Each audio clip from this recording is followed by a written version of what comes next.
اليوم اللجنة كانت مكتملة الحضور من ناحية أعضاء اللجنة، جميع الأجهزة المدعوة حضرت بكاملها، لكن كان من المؤسف جدا عدم حضور وزير التربية والتعليم العالي. عدم حضور الوزير وعدم حضور من يمثله من مكتبه لينقل آراء اللجنة له أمر مؤسف، وأمر يعطينا انطباع بأن هذا الوزير لا يحترم مجلس الأمة، وهذا أمر لن نقبل به أبدا.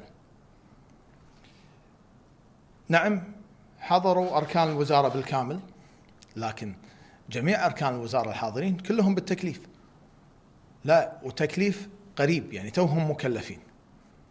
احنا في لجنة الميزانيات في المجلس المبطل كلفنا وزارة التربية بإعطائنا بعض المعلومات وبعض التقارير، منها عن المدارس المؤجرة وعن رفع الرسوم، وايد أشياء كلفنا فيها وزارة التربية. اليوم لما سألناهم بالبداية قالوا احنا ما ندري، احنا يدد.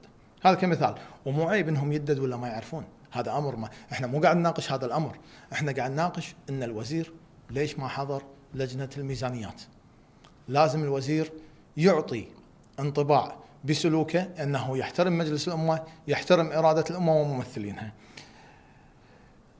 هذا الأمر يجب على رئيس مجلس الوزراء أن يقف عليه، وأن يراجع وزرائه، مو بس هذا الوزير، هذا أو غيره، وأن يوقف على أسباب عدم حضورهم. يعني أنا مو حاضر ورايح حاضر اجتماع آخر، ليش تبدي أهمية اجتماع آخر على هالاجتماع؟